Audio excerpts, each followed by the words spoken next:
નમસ્કાર. ધોરણ 9 વિષય વિજ્ઞાન, પ્રકરણ નંબર 14 નૈસર્ગિક સ્ત્રોતો.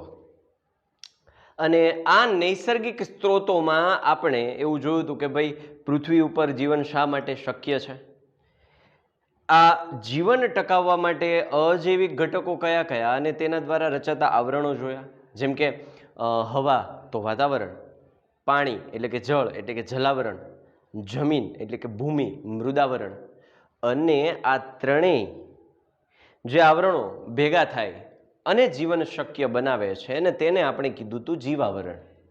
અને આ જીવાવરણના મુખ્ય બે ઘટકો, એક તો છે જૈવિક ઘટકો અને એક તો છે અજૈવિક ઘટકો. જૈવિક ઘટકોમાં ત્રણ કયા કયા? વનસ્પતિ, પ્રાણી અને સૂક્ષ્મજીવો. અજૈવિક ઘટકોમાં ત્રણ કયા કયા? હવા, પાણી, જમીન. આના વિશે વાત કર્યા બાદ આપણે એ કારણ જોયું હતું કે ભાઈ પૃથ્વી ઉપર જીવન શક્ય છે તો મંગળ અને શુક્ર જેવા ગ્રહો પર જીવન શક્ય શા માટે નથી? તો એની પાછળનું કારણ એ જોયું હતું કે ભાઈ મંગળ અને શુક્ર જેવા ગ્રહો પર મુખ્ય ઘટક, હવાના મુખ્ય ઘટક તરીકે કાર્બન ડાયોક્સાઇડ છે કે જેનું પ્રમાણ 95 થી 97% છે, જે જીવન માટે કોઈ ઉપયોગી નથી. આપણા જીવન માટે જે ઉપયોગી છે ઓક્સિજન છે તે ત્યાં નહિવત પ્રમાણમાં છે. ધેટ્સ વાય ત્યાં જીવન શક્ય નથી, આપણે જોયું. બરાબર. હવે આજના લેક્ચરમાં આપણે જોઈએ કે ભાઈ આબોહવાના નિયંત્રણમાં વાતાવરણનો ફાળો શું છે. આપણી જે આબોહવા છે એના કંટ્રોલ કરવામાં વાતાવરણનો શું રોલ છે, કે વાતાવરણ દ્વારા આપણે જીવન અહીંયા શક્ય છે તેવું સમજ્યા તો સાહેબ હવાનું આવરણ તો બીજે ક્યાંય પણ હોય, તો જે આ વાતાવરણ છે એ અગત્યનો રોલ પ્લે કરે છે અને એ છે તાપમાન મેન્ટેન કરવામાં. શું? તાપમાનનો કંટ્રોલ કરવામાં, નિયંત્રણ કરવામાં આબોહવાનો એટલે કે વાતાવરણનો બહુ મોટો રોલ છે. આબોહવાના નિયંત્રણમાં વાતાવરણનો બહુ અગત્યનો ફાળો છે. મેં તમને એક જ શબ્દમાં કીધું કે તાપમાનનું નિયંત્રણ. હા, આમ તો બે શબ્દ થયા. તાપમાનના નિયંત્રણ માટે વાતાવરણ અગત્યનો ફાળો ભજવે છે. હવે કઈ રીતે તાપમાનનું નિયંત્રણ કરે છે એ જોઈએ. કે ભાઈ વાતાવરણના વાયુઓ ઉષ્માના મંદવાહક હોવાથી વાતાવરણ પૃથ્વીના સરેરાશ તાપમાનને દિવસના સમયે અને સમગ્ર વર્ષ દરમિયાન યોગ્ય રીતે જાળવી રાખે છે. હવે વાતાવરણના જે વાયુઓ છે એ ઉષ્માના મંદવાહક છે. હવે ઉષ્માના મંદવાહકને વાયુને શું લેવા દેવા? સૂર્ય જો આમથી અહીંયાથી ઉષ્મા આપતો હોય અને જો હવા વાતાવરણ ન હોય તો સૂર્યના સીધા કિરણો ગ્રહ ઉપર પડે, પૃથ્વી ગ્રહ ઉપર પડે. તો હવે તાપમાન તમે વિચારી શકો છો, ભયંકર તાપમાન હોય. પણ આ વચ્ચે આવે છે, અહીંયા આવે છે વાતાવરણ. આ વાતાવરણમાં રહેલા જે વાયુઓ છે ઉષ્માના મંદવાહક છે, એટલે જે ઉષ્મા છે એને વહન કરતા કરતા અહીંયા બહુ ઓછી માત્રામાં આપણને અહીંયા ઉષ્મા પહોંચાડે છે, બહુ ઓછી માત્રામાં. જો એ બધી ઉષ્મા અહીંયા પહોંચાડતી હોત ને તો આપણું અહીંયા તાપમાન તમે કલ્પના પણ ન કરી શકો એટલું ઊંચું હોત. પણ આ વાતાવરણના વાયુઓનું એક વચ્ચે આ લેયર આવી જાય છે કે જેનાથી જે હવા, જે ઉષ્મા છે, જે ગરમી છે જે સૂર્યની, એ ગરમી ધીમે ધીમે ઘટતી જાય છે અને પૃથ્વી ઉપર પડે છે. મંદવાહક છે, વાહક ખરું પણ મંદવાહક, ધીમું વાહક. તમે ભણી ગયા હશો વાહન પ્રકાર કે વાહક, અવાહક અને મંદવાહક અથવા તો અર્ધવાહક. ઓકે, તો વાતાવરણ દિવસ દરમિયાન અચાનક થતા તાપમાનના વધારાને અટકાવે છે. એટલે હવે તમે સમજો કે રાત્રિ દરમિયાન સૂરજ નથી, ये सूरज से भी कह दो કે વાતાવરણ રાત્રિ દરમિયાન સૂરજ નથી, પણ દિવસે જ્યારે સૂરજ ઉગે છે તો અચાનક સૂરજ ઉગે છે તો અચાનક તાપમાનમાં વધારો થવો જોઈએ. જો વાતાવરણ ન હોય તો અચાનક વધારો થવો જોઈએ. બટ વી હેવ એટમોસ્ફિયર, આપણી પાસે વાતાવરણ છે. તો એ વાતાવરણને લીધે જે અચાનક વધારો થવો જોઈએ, અચાનક વધારો નથી થતો. ધીમે ધીમે વાતાવરણમાંથી જે ઉષ્મા વહન પામતી જાય, ધીમે ધીમે ઉષ્મા વધતી જાય, પછી એ તાપમાનમાં વધારો થતો જાય છે. એટલે અચાનક જે ફેરફાર થાય છે, અચાનક ફેરફારને અટકાવે છે, અવરોધે છે, રોકે છે, બ્લોક કરે છે. બરાબર. કે જો હવે સમજો કે વાતાવરણ દિવસ દરમિયાન અચાનક થતા તાપમાનના વધારાને અટકાવે છે, નહીતર તો તરત સડન ટેમ્પરેચરમાં ચેન્જ થાય, સડન ટેમ્પરેચરમાં ઇન્ક્રીમેન્ટ થાય, રાઈટ. તો એને બ્લોક કરે છે અને અટકાવે છે. તો અને રાત્રિ દરમિયાન બાહ્ય વાતાવરણમાં ઉષ્મ મુક્ત થવાની ક્રિયાને ધીમી પાડી તાપમાનનો અચાનક ઘટાડો અટકાવે છે. હવે સૂરજ આથમી ગયો, સૂરજ માનો કે આથમી ગયો, સૂરજ આથમી ગયો છે તો હવે આપણું જે વાતાવરણ છે, આપણી જે પૃથ્વી છે ગરમ છે. ગરમ છે એટલે વાતાવરણ જો ન હોય તો એ તરત ઠંડી પડી જાય, તરત જ ઠંડી પડી જાય. પણ આ જે હવા છે, જે માધ્યમ છે વચ્ચે વાતાવરણ, એ તો કેવું છે, મંદવાહક છે. એટલે ઉષ્માનું હવે જમીન તરફથી વાતાવરણમાં મોકલશે, પણ કેવું, ધીમે ધીમે ધીમે મોકલશે. સમજાય? એટલે જે અચાનક ઘટાડો થવાનો છે રાત્રિ દરમિયાન, એ અચાનક ઘટાડાને પણ અવરોધે છે. એટલે કે વાતાવરણ છે એ દિવસ દરમિયાન તાપમાનમાં થતો અચાનક વધારો અટકાવે છે અને રાત્રિ દરમિયાન થતો તાપમાનમાં અચાનક ઘટાડો છે એને અટકાવે છે. એટલે બે રીતે આપણને મદદરૂપ છે. દિવસે તો થાય જ છે મદદરૂપ થાય જ છે દિવસે, પણ રાત્રે પણ મદદરૂપ થાય છે. રાત્રિ દરમિયાન જે પૃથ્વી અચાનક જે ઠંડી પડવાની હતી એને અવરોધે છે કોણ? વાતાવરણ. બરાબર? એટલે કે અચાનક ઘટાડો અટકાવે છે. એટલે આ મુદ્દો સમજાણો કે વાતાવરણ શું કરે છે? દિવસ દરમિયાન થતા તાપમાનનો અચાનક વધારો અટકાવે છે અને રાત્રિ દરમિયાન જે બાહ્ય વાતાવરણમાં ઉષ્મા ઠલવવાની છે, પૃથ્વી છે વાતાવરણને ઉષ્મા આપશે, તો એ ઉષ્મા ધીમે ધીમે વાતાવરણમાં મોકલાય છે એટલે અચાનક ઘટાડો પણ અટકાવે છે. પૃથ્વી તરત જ ઠંડી નથી પડી જતી. ઓકે, નહીતર તો સૂરજ ન હોય તો કેટલી ઠંડી પડી જાય? અચાનક ઠંડી પડે, પણ વાતાવરણના લીધે અચાનક ઠંડી પડતી નથી. તેથી પૃથ્વી પર વાતાવરણને કારણે દિવસ અને રાત્રિના તાપમાનમાં વધારે મોટો તફાવત સર્જાતો નથી. વાતાવરણ છે એટલે પૃથ્વી ઉપર દિવસ દરમિયાનનું જે તાપમાન છે અને રાત્રિ દરમિયાનનું જે તાપમાન છે, એ બે વચ્ચે વધારે મોટો વાસ્ટ ડિફરન્સ નથી, બહુ વધારે ડિફરન્સ નથી. તો સાહેબ એવું કોઈ ઉદાહરણ આપો કે આવું કંઈક હોય કે સાહેબ, તો એનો મતલબ કે વાતાવરણ ન હોય તો ત્યાં હું બહુ મોટો તફાવત. હાલો ઉદાહરણ જોઈએ કે ચંદ્ર અને પૃથ્વી લગભગ સૂર્યથી નજીકના અંતરે જ છે, લગભગ નજીક જ અંતરે છે, સરખા અંતરે જ છે. નજીક ઇન ધ સેન્સ સરખા અંતરે છે. અહીંયા સૂર્ય છે, અહીંયા પૃથ્વી છે અને અહીંયા ક્યાંક ચંદ્ર છે. એટલે સૂર્યથી લગભગ બે કેવા છે? સરખા અંતરે છે. ચલો, પણ તેમ છતાંય સપાટી પરનું જે વાતાવરણ ત્યાં છે નહીં, એટલે એને રાત્રિ દરમિયાન -190 સુધી જતું રહે છે. તાપમાન -190, જો 0 બરફ થઈ જાય અને એનાથી 190 પાછળ -190 સુધી જતું રહે છે અને દિવસ દરમિયાન તાપમાન 110 સુધી જતું રહે છે. રાત્રિ દરમિયાન -190 સુધી, દિવસ દરમિયાન 110 સુધી. બે વચ્ચેનો તફાવત કેટલો છે? એટલે તરત જ બધા છોકરાઓ કહે સાહેબ 80નો તફાવત છે. ના દીકરાઓ, 300 નો તફાવત છે.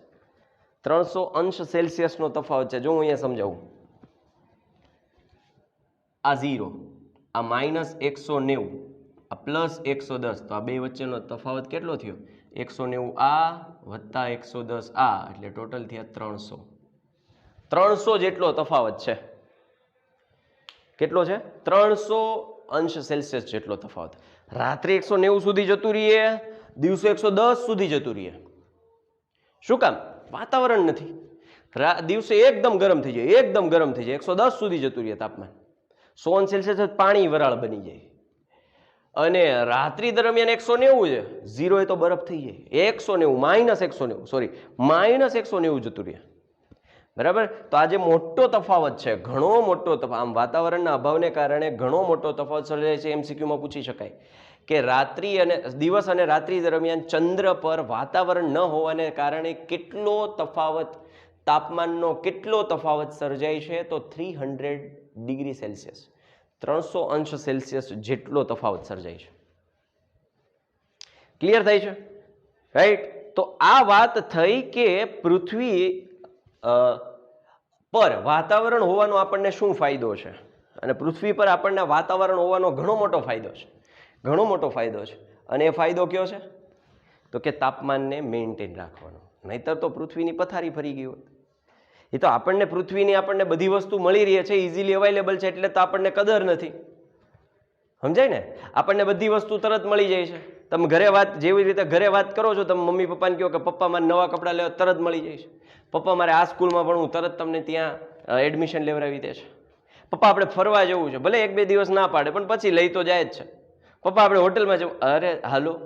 આ બધું ઇઝીલી મળી રહે છે ને એટલે તમને કદર નથી. બાકી જે તમારે જો તમારે જીવન જોવું હોય ને તો ક્યારેક આપણો જે આ વરાછાનો પુલ રહ્યો ને, વરાછાનો પુલ જ્યાંથી શરૂઆત થાય ત્યાંથી લઈને અંત સુધી, એન્ડ સુધી તમે જોજો ક્યાં કઈ રીતે લોકો રહે છે, પાણીની વ્યવસ્થા કઈ રીતે છે, કઈ રીતે રહેવાની વ્યવસ્થા છે પુલની નીચે. ખાલી એટલું જ જીવન જોવાનું, તમને ખબર પડશે તમારી પાસે જે જીવન છે બહુ સારું જીવન છે.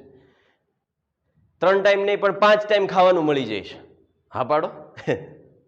પહેરવા દિવસમાં 2-3 જોડી કપડાં બદલાઈ નાખો છો. સવારે સ્કૂલ ડ્રેસ હોય, બપોરે પાછું ટ્યુશનમાં જાઓ તો ત્યાં એ ડ્રેસ અલગ હોય, રાતે નાઇટ ડ્રેસ અલગ હોય. સમજાય? ફરવા માટે તમે 4 વ્હીલમાં જઈ શકો છો, 2 વ્હીલમાં જઈ શકો છો. તો આપણી પાસે એવી જ રીતે પૃથ્વી ઉપર છે, પૃથ્વી ઉપર બધી વસ્તુ અવેલેબલ છે, એટલે તો એની આપણે કદર નથી કરતા. તો આપણે એ જ તો કહું છું કે આપણી પાસે બધી વસ્તુ છે, પૃથ્વી પાસે દરેક વસ્તુ છે, એટલે આપણે એની કદર નથી. તો હવે એ વાત આપણને સમજાણી કે ભાઈ આટલો મોટો તફાવત સર્જાય છે, એટલા માટે આપણને આબોહવા છે બહુ તાપમાનના નિયંત્રણમાં બહુ મદદરૂપ થાય છે. હવે ત્યારબાદ જોઈએ તો પવન કેવી રીતે સર્જાય છે. આપણે ક્યાંક ઊભા હોઈએ તો આપણે મસ્ત મજાનો પવનની લહેરખી લેતા હોઈએ તો પવન કઈ રીતે સર્જાય છે, તો એનું કારણ જુઓ કે એક તો દિવસ દરમિયાન જે પૃથ્વીની સપાટી છે એ સૂર્યની ગરમીને લીધે શું થાય છે, ગરમ થાય છે. અને પૃથ્વીની સપાટી ગરમ થાય એટલે પૃથ્વીની સપાટીની, આ માનો કે આ પૃથ્વીની સપાટી છે, બરાબર, આ પૃથ્વીની સપાટી છે તો એની આસપાસની જે હવા છે એ પણ ગરમ થશે. કેમ તો કે પૃથ્વી ગરમ છે, અને પૃથ્વીની સપાટી ગરમ થાય તો હવા ગરમ થાય. હવે જુઓ, આપણે હવે આખી એ જ પ્રક્રિયા આપણે સમજવાની છે કે ગરમ દિવસ પછી સાંજના સમયે પવનની ઠંડી લહેરથી અને ગરમ હવામાનના અમુક દિવસો પછી વરસાદથી આપણને રાહત મળે છે. અત્યારનો જે સમય છે અત્યારે બહુ ઉકળાટ છે, બહુ ગરમી છે, અને એ ગરમીની પછી આપણને જ્યારે વરસાદ આવે અને પછી જે મજો આવી જાય છે, એની પાછળનું કારણ શું છે તો જોઈએ. આ ઘટનાઓ વાતાવરણમાં વાયુઓ ગરમ થવાથી અને પાણીની વરાળ બનવાની ક્રિયાને આભારી છે. આ જે ઘટના બને છે, પેલા બહુ ગરમી પડે, પછી વરસાદ પડી જાય, તો આ બરફ એ બધી ઘટના પાછળનું કારણ શું છે? વાતાવરણના જે વાયુઓ ગરમ થાય છે એ અને પાણીની વરાળ બને છે, આ ક્રિયાઓને લીધે આપણને આવી અલગ અલગ ઘટનાઓ છે એ જોવા મળે છે. પવનનું સર્જન, કે પવન કઈ રીતે સર્જાય છે, તો પવન સર્જાવાનું જે મુખ્ય કારણ છે એ છે તાપમાન અને દબાણમાં ઉત્પન્ન થતો તફાવત. કોઈ તમને પૂછે પવન સર્જાવાનું મુખ્ય કારણ, તો તાપમાન અને દબાણમાં સર્જાતો તફાવત, ડિફરન્સ. ઓકે, તો જ્યારે સૂર્યના, જો પવન કઈ રીતે સર્જાય છે, જ્યારે સૂર્યના કિરણો પૃથ્વીની સપાટી પર પડે છે ત્યારે તેમાંના અમુક કિરણોનું જમીન અને જળાશયો દ્વારા શોષણ થાય છે અને અમુકનું પરાવર્તન કરી દે છે. આપણને ખબર છે કે જમીન ઉપર, પૃથ્વી ઉપર મુખ્ય 2 વસ્તુ છે, એક તો જમીન અને એક તો પાણી.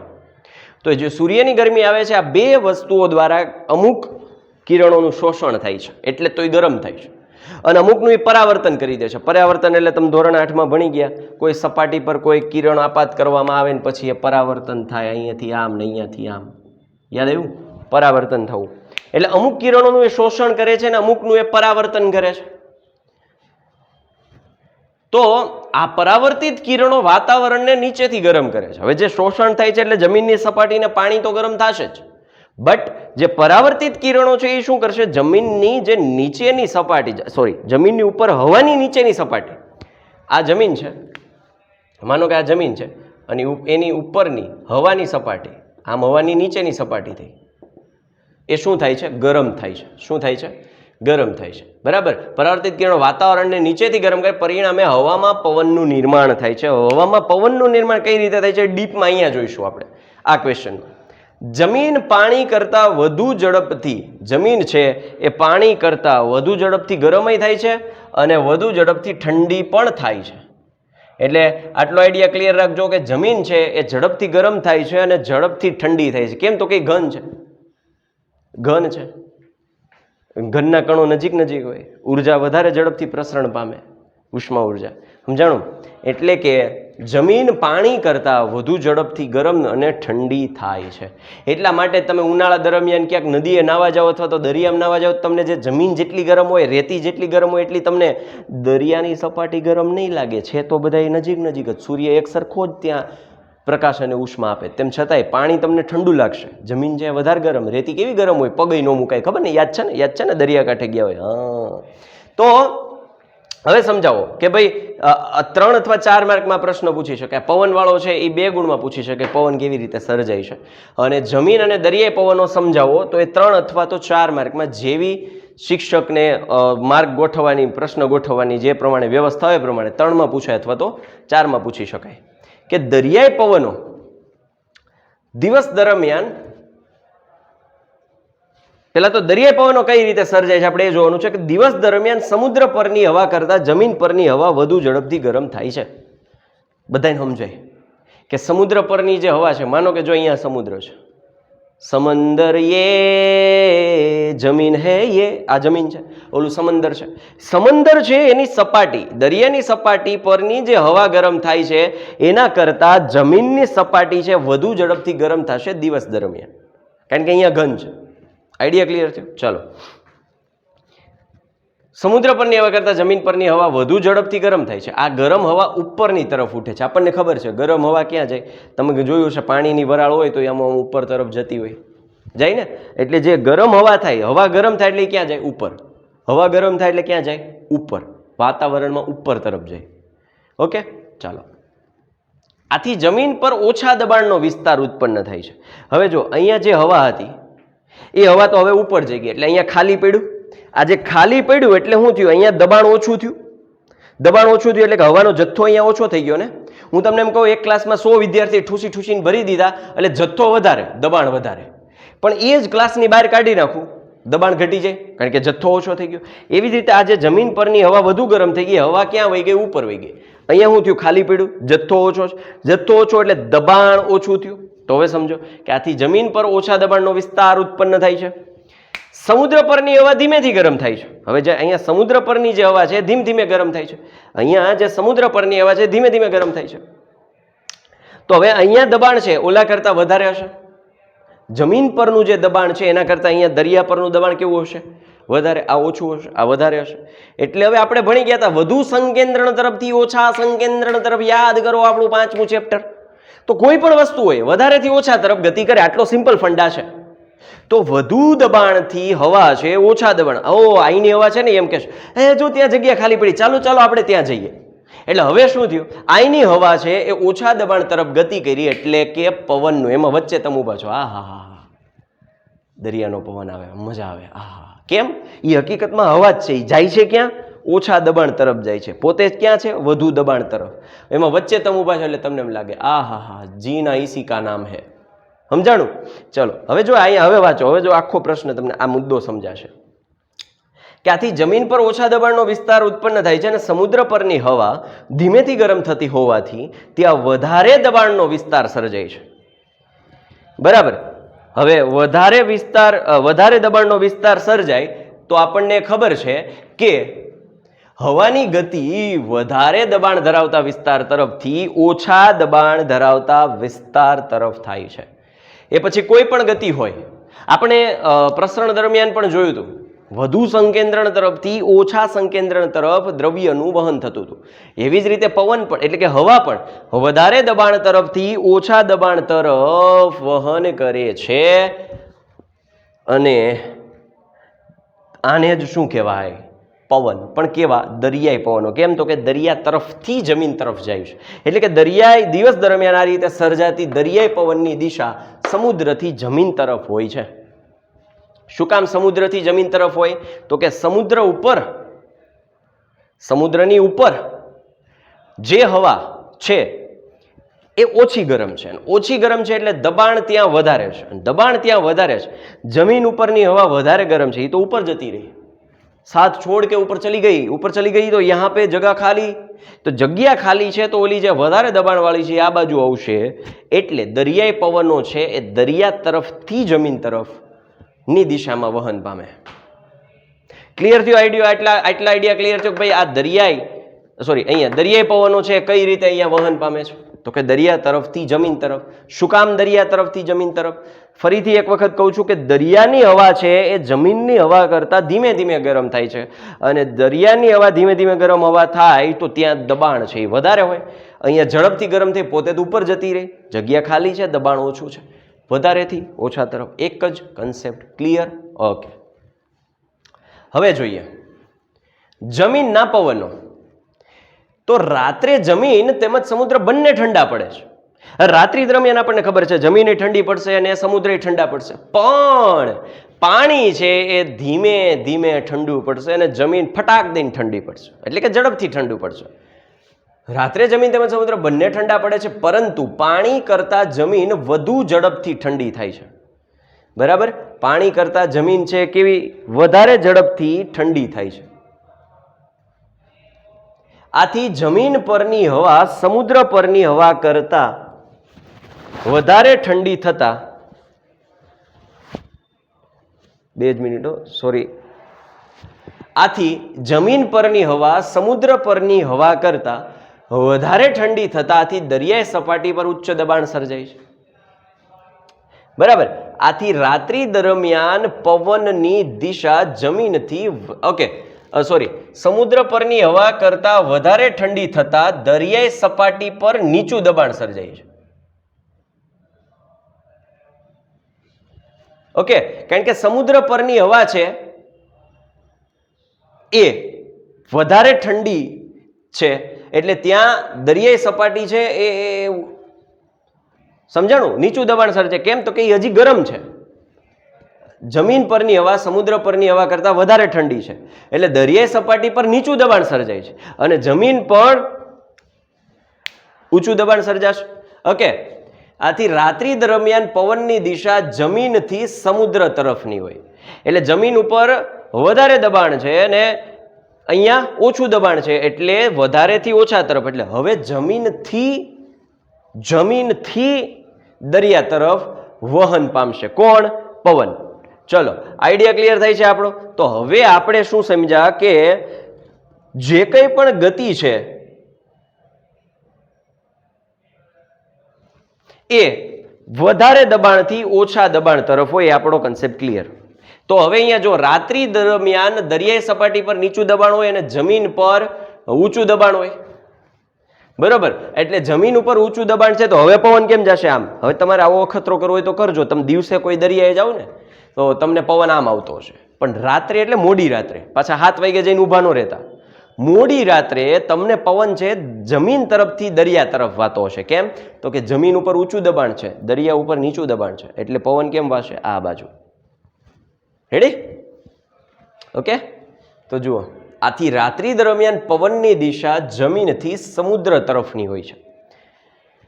આથી તાપમાન અને હવાના દબાણના તફાવતના કારણે પવનનું નિર્માણ થાય છે. મેં તમને કીધું હતું કે પવનનું નિર્માણ કોના લીધે થાય છે? તો 2 પરિબળો, એક તો તાપમાનનો તફાવત અને હવાના દબાણનો તફાવત. આ 2 પરિબળોને લીધે પવનનું નિર્માણ થાય છે. જ્યારે 2 જગ્યાઓ પર દબાણમાં તફાવત હોય ત્યાં હવા ઊંચા દબાણવાળા ક્ષેત્રથી નીચા દબાણવાળા ક્ષેત્ર તરફ ગતિ કરે છે. હવા ઇન શોર્ટ તમારે ખાલી એટલું જ યાદ રાખવાનું કે જ્યાં જ્યાં દબાણનો તફાવત હશે એ દબાણનો તફાવત હોય તો વધારેથી ઓછા તરફ, એટલે કે વધારે દબાણથી ઓછા દબાણ તરફ હવા છે એ ગતિ કરશે અને પવનનું નિર્માણ કરશે. રાઈટ? એટલે આમાંથી એમસીક્યુ એવા પણ બની શકે કે રાત્રિ દરમિયાન પવનની દિશા જમીનથી સમુદ્ર તરફ હોય, દિવસ દરમિયાન પવનની દિશા સમુદ્ર તરફથી જમીન તરફ હોય. આ બાજુ સમુદ્ર હતો ને આપણો સમંદરીએ, આ બાજુ હતો. ઓકે. તો આવી દિશાઓ પૂછે, અથવા પાછળનું કારણ પણ પૂછે કે રાત્રિ દરમિયાન જમીનથી સમુદ્ર તરફ પવન વહે છે, કારણ આપી સમજાવો.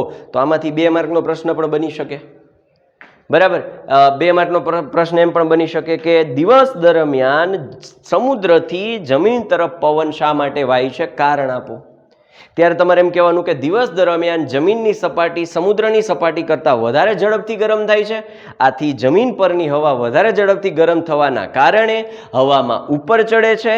હવામાં ઉપર ચડવાને કારણે જમીન તરફ નીચા દબાણનું ક્ષેત્ર સર્જાય છે. સાપેક્ષમાં દરિયાની સપાટી પર ઊંચા દબાણનું ક્ષેત્ર હોય છે. આમ વધારે દબાણથી ઓછા દબાણ તરફ હવાની ગતિને દરિયાઈ પવનો કહે છે. આથી દિવસ દરમિયાન દરિયાના પવનો દરિયાથી એટલે કે સમુદ્રથી જમીન તરફના હોય છે. એટલે આવું વૈજ્ઞાનિક કારણો તમે હવે 9માં આવી ગયા છો. તમારી મૌલિકતા દાખવો, દેખાડો અને તમારા અંદર રહેલી ક્રિએટિવિટી બહાર કાઢો. પ્રશ્નોને તમારી ઢબમાં લખતા શીખો, પણ વૈજ્ઞાનિક શબ્દનો ઉપયોગ કરીને વાક્ય રચના વ્યવસ્થિત લખીને. હા, તો ફાંકા માર્યો હોય કે દરિયાથી જમીન તરફ પવન વાય છે કારણ કે દરિયા પર વધારે ગરમી હોય છે, જમીન પર વધારે ઓછી ગરમી હોય છે. એમ નહીં, સમજા? મજા આવે એમ નહીં લખી નાખો. થોડાક શબ્દો છે એને બંધ બેસતા વાક્ય રચનામાં ગોઠવો, જેથી કરીને પ્રશ્નની રજૂઆત છે વ્યવસ્થિત થાય ને. પ્રશ્નની રજૂઆત જો વ્યવસ્થિત હોય તો એનો મતલબ તમને પૂરેપૂરા માર્ક્સ મેળવતા કોઈ અટકાવી નહીં શકે. ક્લિયર? તો આજે આપણે શું ભણ્યા કે ભાઈ આબોહવાના નિયંત્રણમાં વાતાવરણનો ફાળો. તો એમાંથી એક એમસીક્યુ એવું બની શકે કે ભાઈ ચંદ્ર પર તાપમાનની રેન્જ શું છે, એટલે કે ચંદ્ર પરનું તાપમાન ખાલી જગ્યાથી ખાલી જગ્યા સુધી હોય તો -190 થી +110 સુધીનું હોય. અથવા એમ પણ પૂછે ચંદ્ર પરની સપાટી પર વાતાવરણ ન હોવાથી તાપમાનનો કેટલો તફાવત સર્જાય છે? 300 જેટલો તફાવત સર્જાય છે. કેટલો? 300. બરાબર. પવન કેવી રીતે સર્જાય છે 2 માર્કમાં પ્રશ્ન પૂછી શકાય. જમીનના લહેરો, જમીનની પવનનો 2 માર્કમાં પૂછી શકાય. દરિયાઈ પવનનો 2 માર્કમાં પૂછી શકાય. જો 2 પૂછે તો 3 અથવા 4 માર્કમાં પૂછી શકાય. રાઈટ? એટલે આપણને એ પણ ખબર હોવી જોઈએ કે માર્ક્સ કેટલા માર્ક્સનું આ રીતે પૂછી શકાય. ઓકે, તો પ્રશ્નો છે એકદમ વ્યવસ્થિત રીતે તૈયાર કરજો. આમાંથી બનતા એમસીક્યુ ખાલી જગ્યા ખરા ખોટાને પણ તૈયાર કરજો, જેથી કરીને આપણને પેપર જ્યારે પૂછાય ત્યારે આપણે કોઈ પણ રીતે પ્રશ્ન પૂછે આપણને આવડતો હોવો જોઈએ. આપણે કેપેબલ હોવા જોઈએ. We are capable for the exam. આપણે પરીક્ષા માટે કેપેબલ હોવા જોઈએ. કોઈ પણ રીતે પ્રશ્ન પૂછશે તો આમાંથી જ કે બીજે ક્યાંયથી. ઓકે, તો આ સાથે આપણે લેક્ચર છે એને અહીંયા પૂર્ણ જાહેર કરીએ છીએ. Thank you. જય હિન્દ, જય ભારત.